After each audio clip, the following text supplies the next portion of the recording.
October 8th, 2015. This is the Hermetic Hour. I'm your host, Folk Runyon.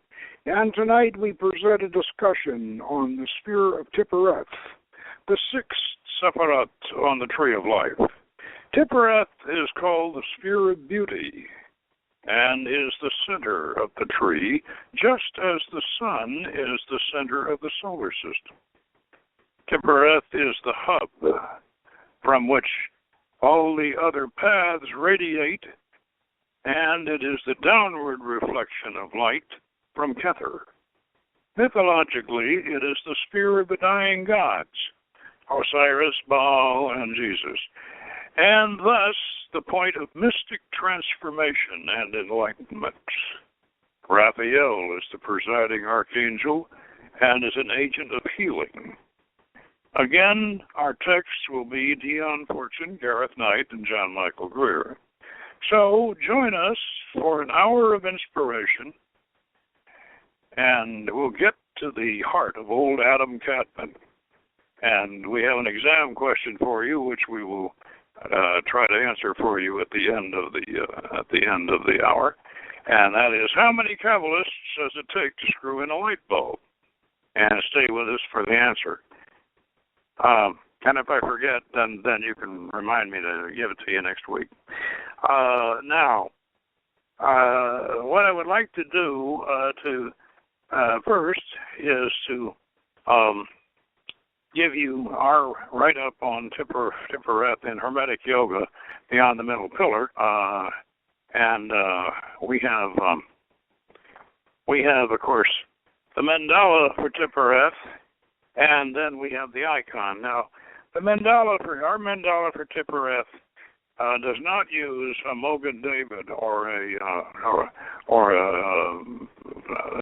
six-pointed star made up of two triangles. Our mandala is the universal hexagram, and of course we put the letter Resh, the Phoenician letter Resh, at the center of it, and it's in gold. And with pale blue petals, which are the color reflex of the yellow color. Now, under that it says sixth sphere, the sun, seed letter Resh, Archangel Raphael, God forms Baal and Mot, and the musical note is G. Now, Tifaret, the sun, beauty, sacrifice, God, Baal, Mot, the Archangel Raphael. Tifaret is the sixth sphere, the central sun on the middle pillar, the home of the solar gods and angels. Although Baal was not originally a solar being, he became one after the Zoroastrian and Hellenic influences solarized all of the Iron Age mythologies. Middle Eastern solarization of Baal may have begun with Melkart, the Phoenician Heracles, or Hercules, who followed the course of the sun through the signs or the beasts of the zodiac. In any case, Tifaret is the home of the old pagan year kings, from Baal on through the centuries to his final Phoenician successor, Jesus of Nazareth. Actually, that's Jesus the Nazarene, because there was no Nazareth in Jesus' time, who eventually replaces him.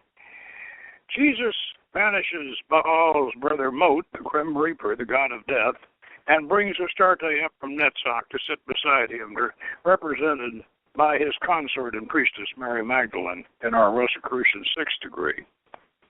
Now, Tifaret is the sphere of beauty and transformation, ruled by the Archangel Raphael, who is the angelic counterpart of Baal, according to the Zohar.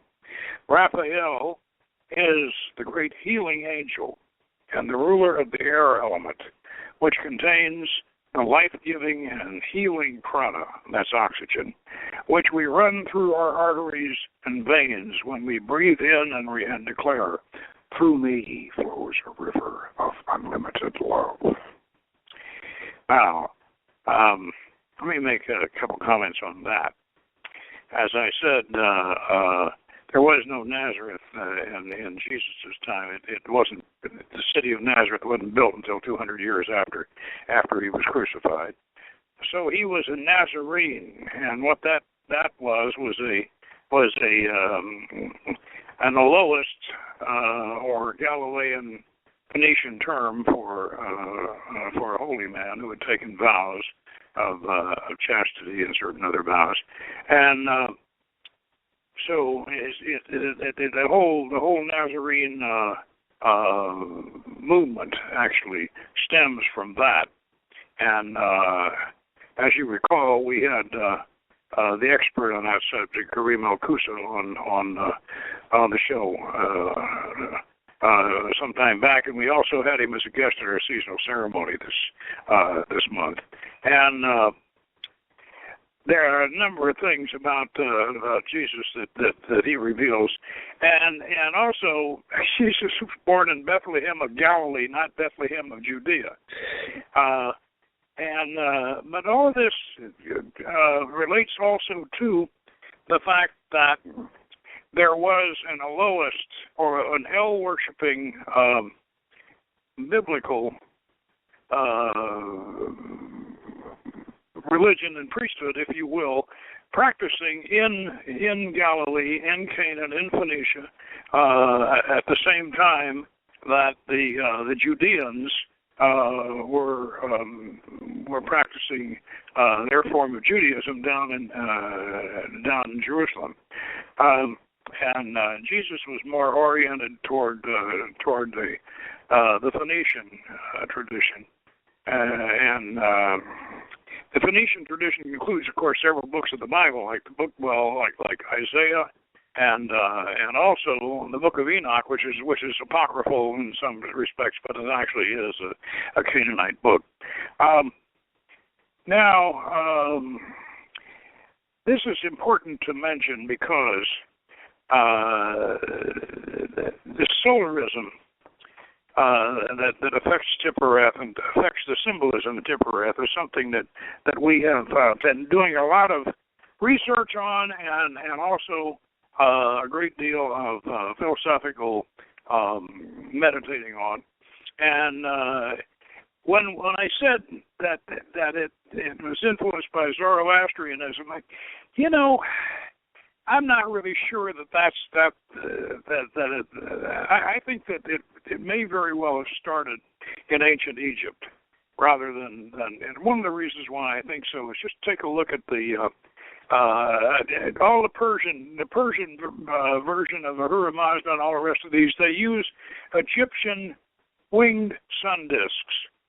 And I think Egyptian solarism may have been the original solarism that influenced, including the Phoenicians, and may have even influenced the Zoroastrians, because of course Ahura Mazda, their high god, which certainly influenced Ezra and the Bible, and influenced post-captivity Judaism was very much influenced by Zoroastrianism, as we know. In fact, a number of things changed about Judaism when they came back. When they came back from Babylon, this solarism has gone all the way through from. I think it starts, and I think Karim would agree with me on this. It starts in Egypt with the grandfather of Akhenaten, who started it, and then Akhenaten actually institutionalized it by the time he got on Pharaoh's throne in Egypt. And they called the one god Atan. They did call he was Ra for a while, but then they decided to call the one god Atan, which is very much like Adon, Adonai, very very similar, and this concept of the sun representing the one high God and all had certainly influenced the Elohist part of the Bible, at least the part that survived in Canaan and among the so-called 10 lost tribes, who were never lost, by the way. They were the ones that stayed there. They were the ones that would stayed there, and were there at the time when Joshua came in, because Joshua, you know, the idea that there were these 12 great big tribes of Hebrews coming out of Egypt in the Exodus is probably not true.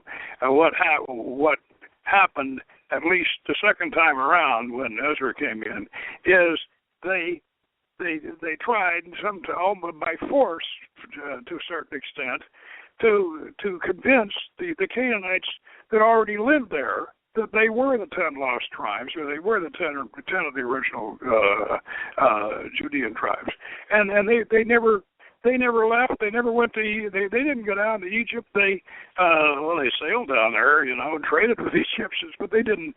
They stayed in Canaan. So, but this part of the Bible, the lowest part of the Bible, is practiced there in Canaan. And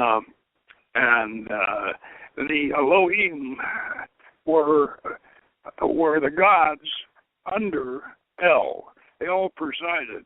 God presided over all of these other gods, and so the solarism represents or came to represent El under Egyptian influence, and then under Zoroastrian influence, and all.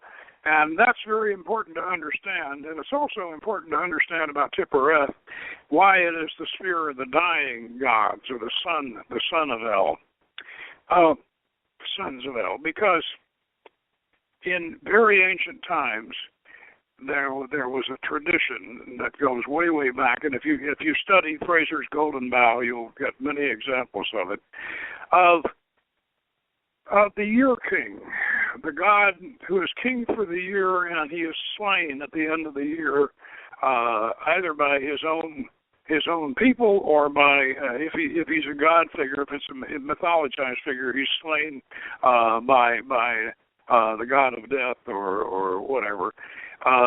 And this legend, and in the Egyptian version, of course, is Osiris, Isis, and Osiris, and Set, and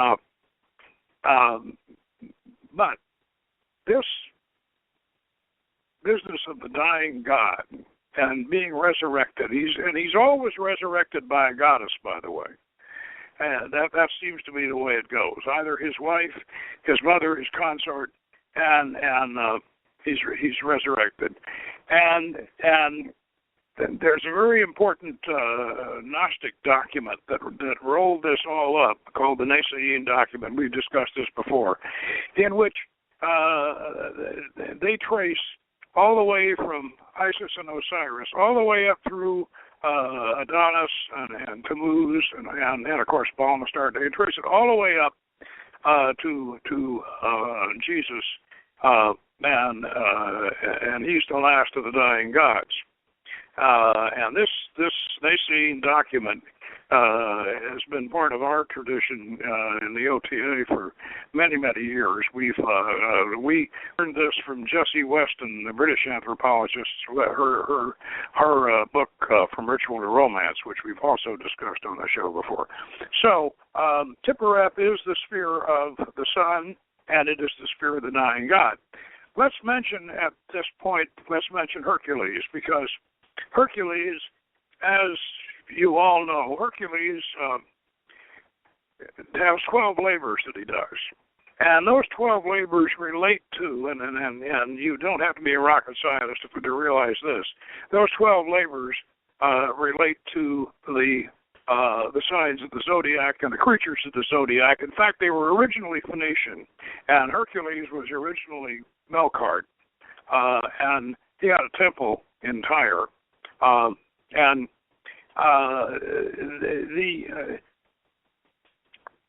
So he mastered the beasts of the zodiac, and this came from the Phoenician into the Greek, and he became Heracles in Greek and Hercules in the Roman version, and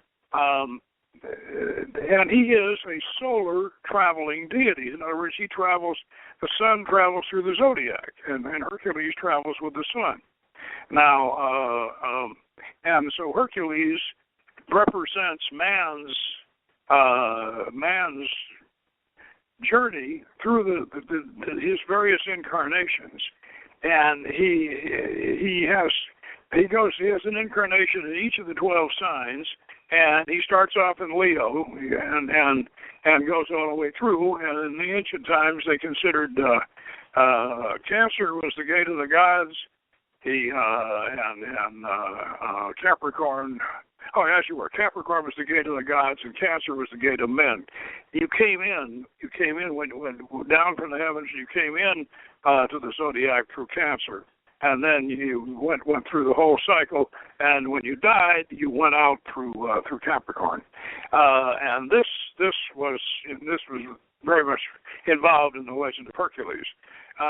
And that is all part of the tifaret symbolism. Tifaret, by the way, on the tree of life, is right in the center, in the middle pillar, and it is also called the sphere beyond the veil. And there's a veil there that you go through, but after you get out of Netzach, there's a veil that you have to go through. Or if you come up the middle pillar, like the mystics do, then you have to, you come up right straight up, and you have to go through that veil.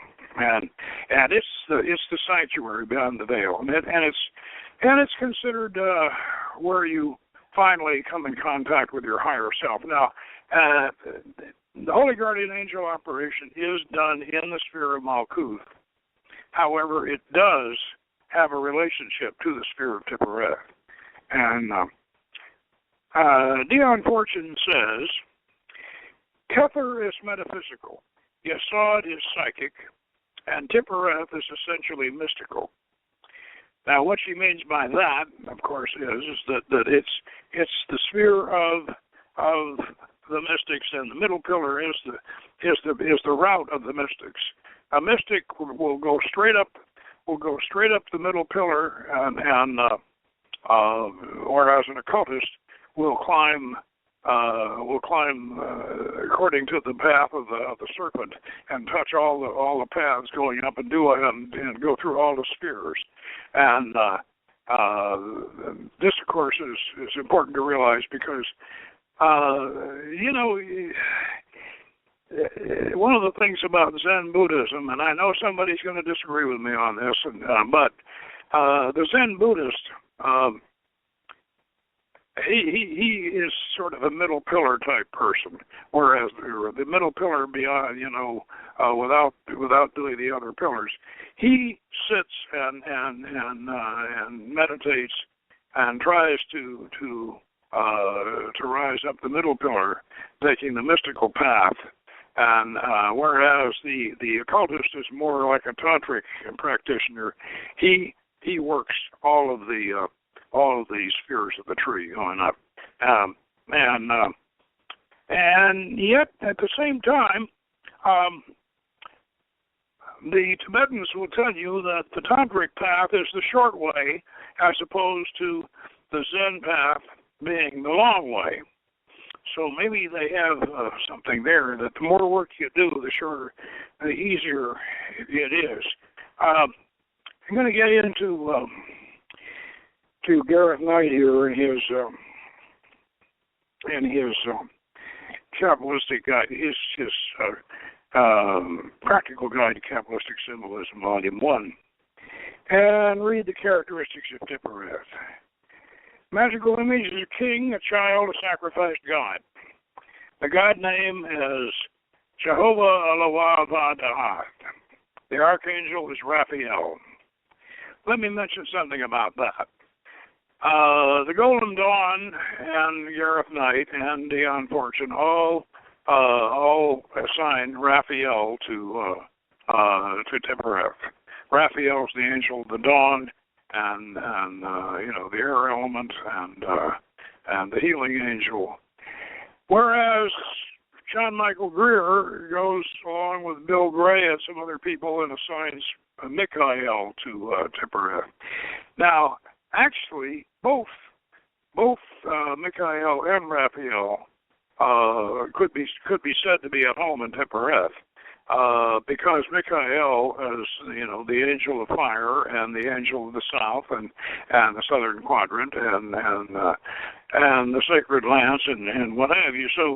So there's a lot of solar symbolism that you can attribute to Michael. One of the reasons why the Golden Dawn and both night and fortune, and of course they're all Golden Dawners. Why they and we go along with Raphael. And by the way, this was something that this assignment was something that Trithemius and Agrippa could never completely agree on which one went where. So they just stuck Michael and Raphael in Tifereth and back and forth and let us try to sort it out. But the reason why Raphael is preferred is because Raphael is a healing angel, and Tifereth is the sphere of beauty. It's the sphere of love. It's the sphere of the energy the energy that flows through us and through the tree, and it's the reflection down of Kether. And Raphael is much more in keeping with the idea that God is loved. So I prefer Raphael in Tifereth, and I think we'll stay with that symbolism. And one of the reasons why some people prefer Michael is because Michael is kind of a Christ figure, and obviously Jesus does go in Tifereth. And some people prefer Michael because they want a two-fisted Jesus. Well, that's okay. That I can understand that. But as I say, there's enough argument. There's argument on both sides. But I personally, and going along with the rest of the Golden Dawn, I personally prefer Raphael and Tifereth. And you go right down the line here. The mundane chakra is the sun. The virtue is devotion to the great work. The titles are the Tsar, the Zohar, Anpin, the lesser countenance, Malek the king.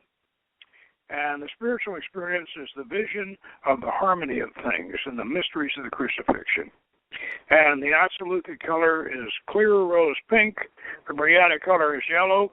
The Yetziratic color is a rich salmon pink, and the Asiatic color is a golden amber. The vice is pride. The symbols are the Lamen, the Rose Cross, the Calvary Cross, a truncated pyramid, and the cube. Let's talk about that a little bit. Now, we've already mentioned the crucifixion, but the cube is an interesting aspect of this. A cube has 6 sides. If you unfold a cube, hinge the whole thing together and unfold it, it makes a nice Calvary-type cross.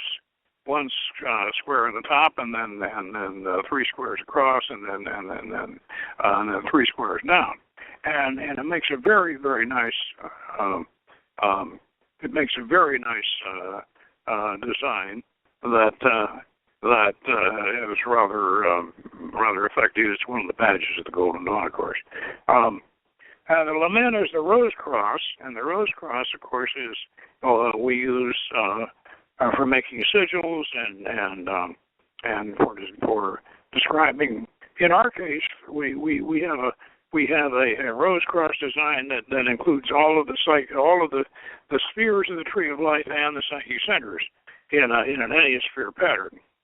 And the truncated pyramid is a pyramid with a top cut off, and that it gives you a symbol that relates to transcendence.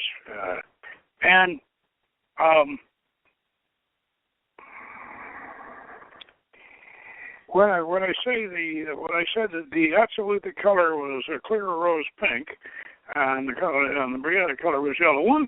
At one time, I think somewhere in in one of our books, maybe I think I reprinted it in the Hermetic Yoga. I was saying that the difference, describing the difference between magical color and color that's scried. And I said that magical color, we impose magical color. The colors of the Minuta Mundum, and that is the combination. Minuta Mundum is a combination of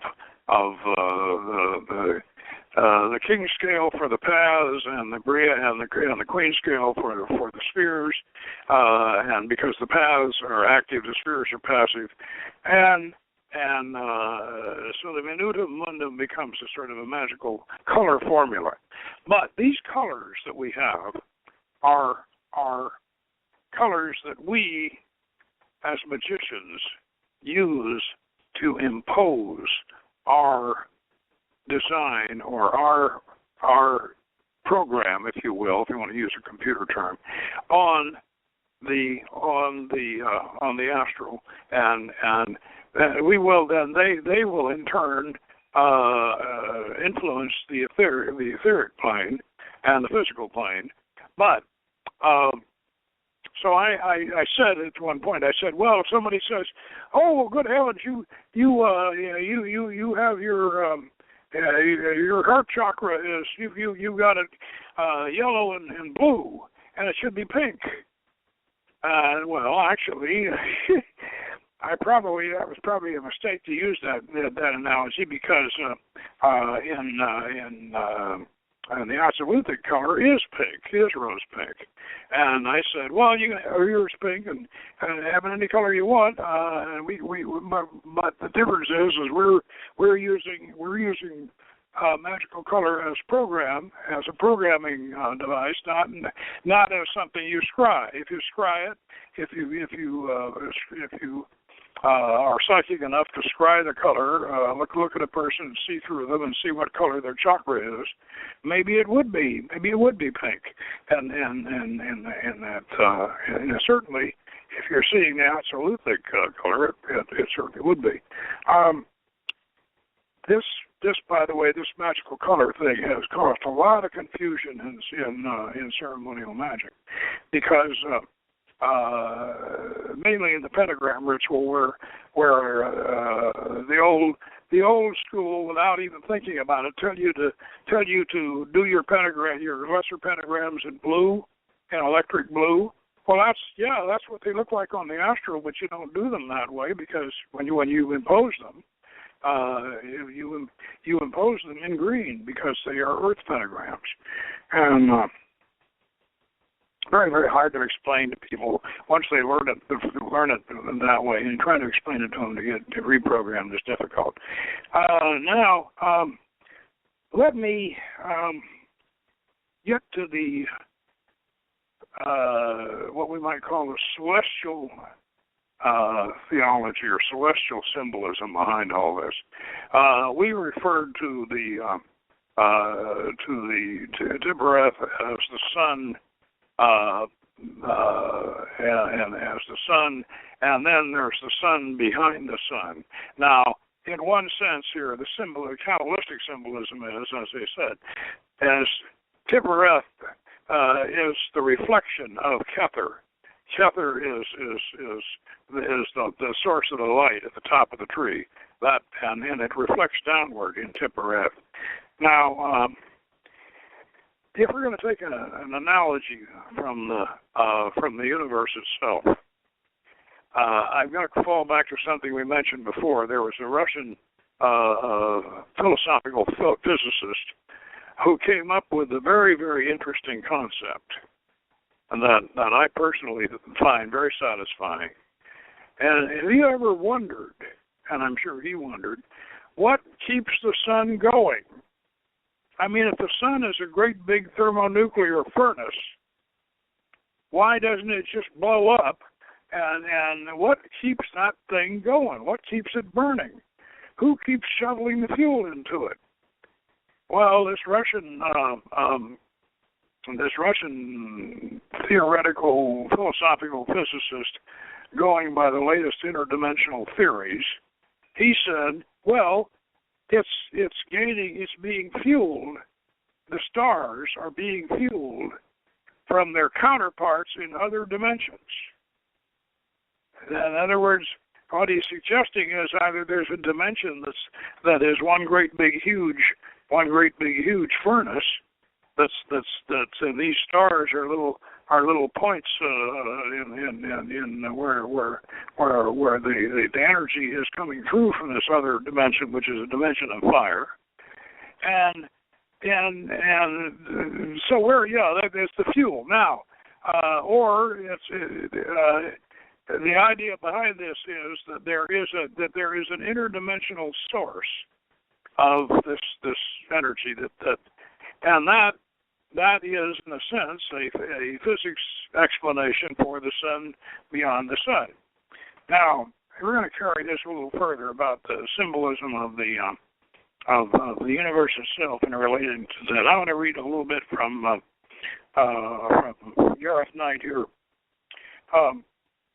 The mundane chakra of Tifaret is the sun, which is the source of light and life to its universe, and so a physical manifestation of the powers of God himself and the spiritual worlds. The conditioner and sustainer of our solar system is the solar logos, commonly referred to as God. And though he is the one God as far as humanity and the rest of the solar system is concerned, he is God only over that system. And the sun can be considered his physical body. Though all the rest of the physical existence of the solar system is under his presidency. Now, Giordano Bruno got burned at the stake for saying the same thing about 500 years ago. Where esoteric theology differs from exoteric theology is that the latter regards God as unchangeable and supreme over all existence. Esoteric theology, on the other hand, considers God, great as he is, to be evolving. Also, it considers that every star is a God presiding over its own creation. And that, over the God of our solar system, there are other gods rising in greatness to the God presiding over the whole galactic system, which, like the solar systems, is a gigantic revolving wheel. And that, presumably, there may be a God presiding over all galactic systems throughout the whole of interstellar and intergalactic space. And this is not a denial of monotheism, for the God or solar logos of our system is omnipotent, omniscient, and omnipresent within the system, and so is the one God for all over which it presides.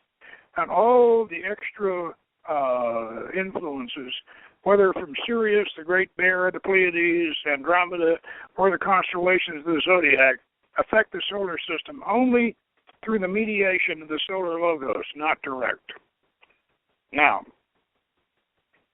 that's quite a mouthful, and yet at the same time, when you look up at the night sky, or even better, when you look up at some of the images that Hubble has shown us of the nebulae and all the rest of this, and you contemplate just how many gods are there, and how and where does their rule extend, and is the galaxy an empire? Is the galaxy an empire ruled by this galactic center, or what?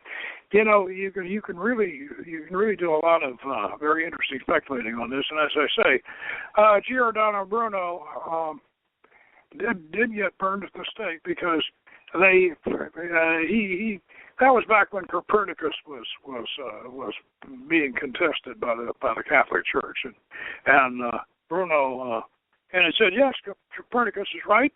and they didn't mind that so much because they were starting to accept that people could say Copernicus was right. But when Giordano Bruno said yes, and the sun must be the god of our universe, when he said our universe, he meant our solar system. At that point, they thought that was blasphemy, and they burned him at the stake. So that was a shame, because Bruno was quite a genius and one of the great Hermetic magicians of the Renaissance. Now, I'm going to kind of digress a little bit here and venture into my favorite degree of Scottish Rite, which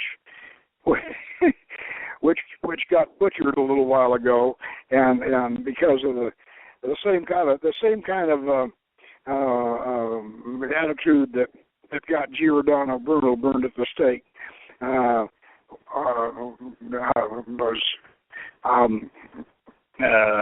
caused the crucifixion of our 28th degree. And the 28th degree in Scottish Rite is the degree is called Knight of the Sun or Prince Adept, and this is one of the oldest degrees, or at least according to some people, it's one of the oldest degrees in Masonry. And Albert Pike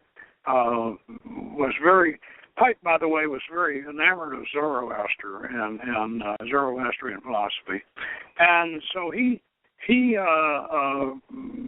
up with a version of the 28th degree, which was very hermetic and very alchemical and very much along the line of what we've been talking about tonight.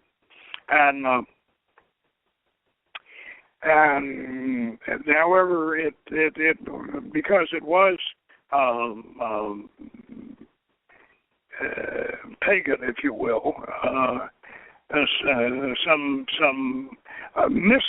some misguided Christians in Scottish Rite, they decided it was too pagan or too Gnostic, and so they had us tear it to pieces and recast it in something that just is really sad.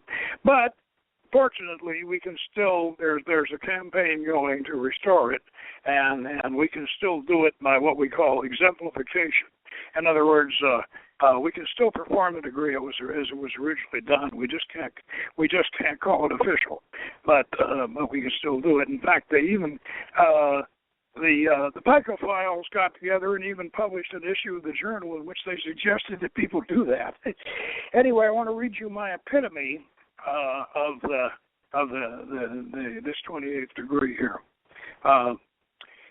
The ancient Magi of the Hermetic tradition held that an individual human being was a miniature of the greater solar system with the sun at its center in the region of the heart. Their maxim was, as above, so below. The venerable Kabbalists also followed this principle and placed the sun in the center of their tree of life design, in the sphere of tifaret. Thus, the sun became the central source of light and life-giving power for the tangible universe without, and for man's divine inspiration within. And so, this greater sun's progress in the heavens could be likened to an individual man's progress through the gate of life and through the gate of death. You should know that even before the vastness of the greater universe beyond our own solar system became common knowledge, ancient masters were aware that the physical sun itself was not the ultimate God. The sun was then, as it is today, God's instrument in the heavens, his lamp, that is visible and tangible aspect of that great and ineffable light from beyond, and that hidden spark of the same eternal flame that resides within all men. Know then, my brother, that the great eternal ineffable spirit we call God is not the sun. Rather, it is the sun beyond the sun. And in your own individual heart, it is the tiny spark of that greater sun that ensouls us all. The sun within you, when finally purified to its original God-given eternal flame, is identical with every other spark of holy fire in the greater and lesser universes. Thus you may say in all humility that you are one with God and one with all humankind, but you may not say in prideful arrogance that you are God, for this would imply that you had purified your spirit beyond all your individual human faults, foibles, and desires. My brother, if you could accomplish such a great work of spiritual alchemy, then time, distance, and darkness would all disappear for you. You would be one with the light, one with God, and you would find yourself at the very center of the universe without having moved a single step. Even if you never achieve such ultimate perfection, your awareness of this profound principle is the beginning of what is called enlightenment. Now, you will find that, and a little plug here, in the Seventh Ray, Book 3, The Green Ray, and it's part of the Great Secret of the Freemasons, Alchemists, Rosicrucians, Sufis, and Kabbalists by good old Frater Fabian, and you know who that is. And so I suggest those of you who want to have that and go a little bit deeper into that, that you might want to order that. You can order that on Amazon, or if you are an associate member, you can dig out a coupon for the Third Ray and send in and get it at cost. And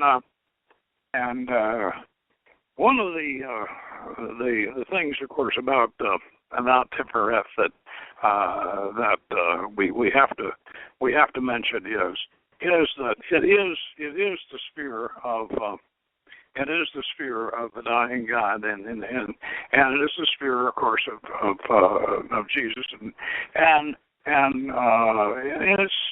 it is the sphere in the Golden Dawn. It's the sphere in which when the initiate reaches it, they reach the status of Adeptus Minor, which actually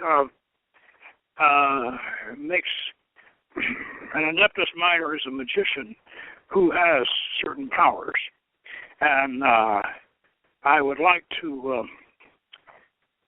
at this point to call upon Dion Fortune in her description of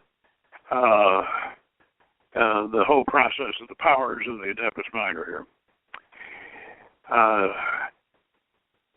The Archangel of Tifaret is Raphael, the spirit that standeth in the sun, who is also the angel of healing. When the initiate is working on the tree, that is to say, building up in his imagination a diagram of the tree of life in his aura, he formulates Tifaret in his solar plexus between the abdomen and the breast. And actually, we do that pretty much in the heart area.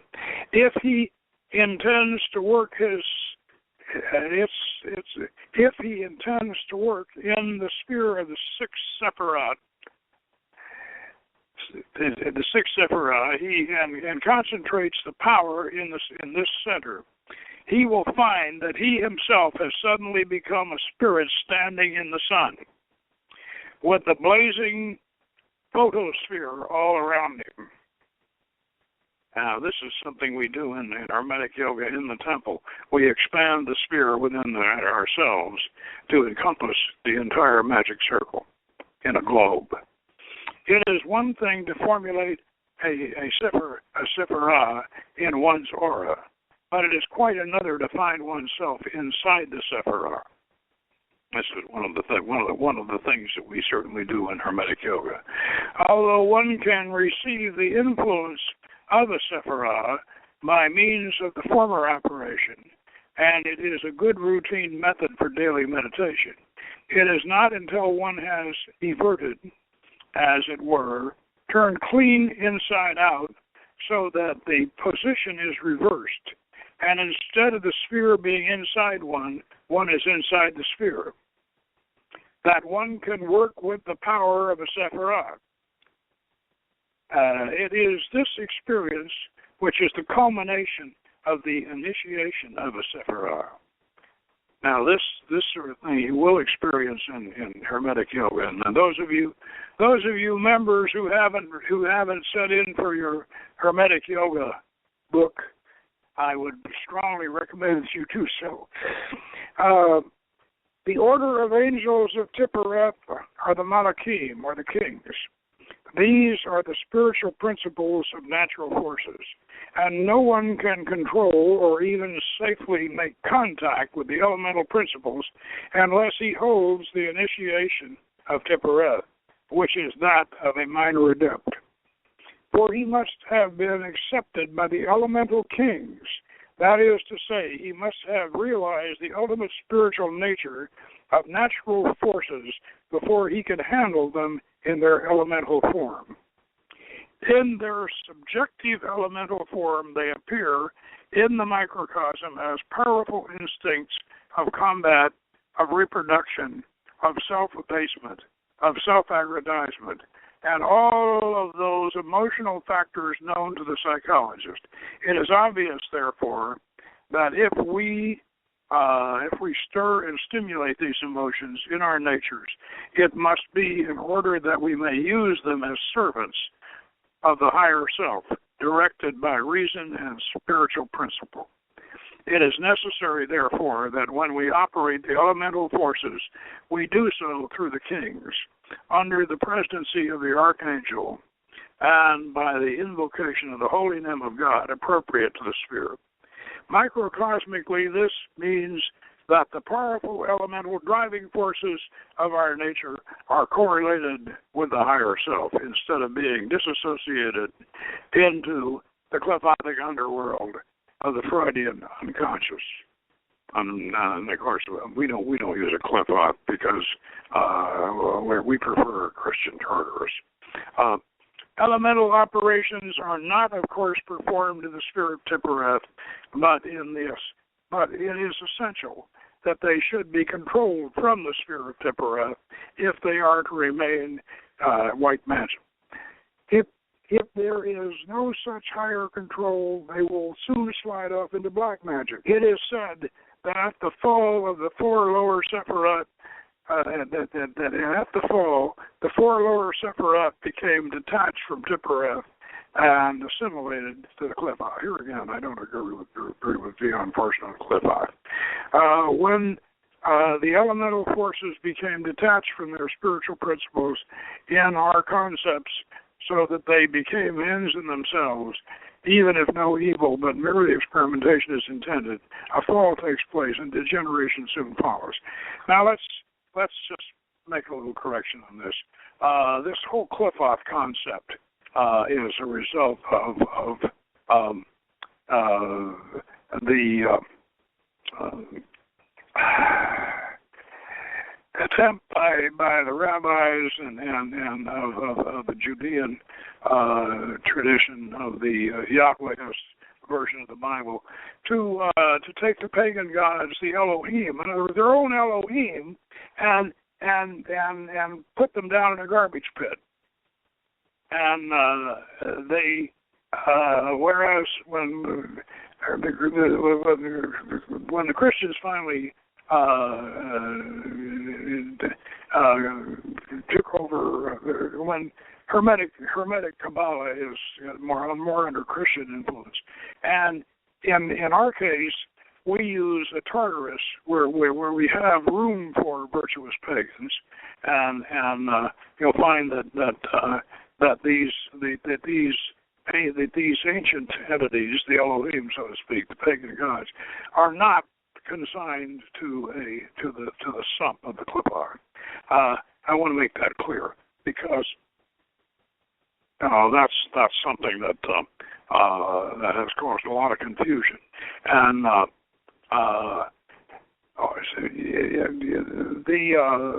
because the pagan gods, which I say, which are the Elohim, really, and we discussed this several times before on the program, that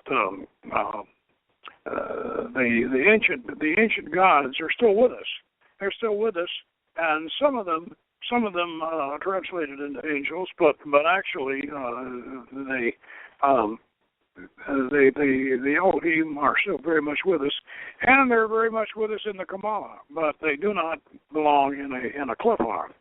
And a qliphoth was conceived of literally a garbage pit, where these entities were broken.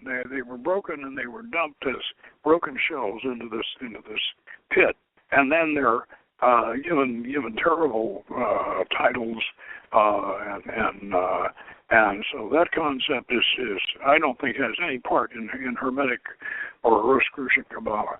Anyway, we're just about running close to the end of the hour here, and next week we're going to continue our exploration of the Tree of Life. And next week, of course, we have Gabura.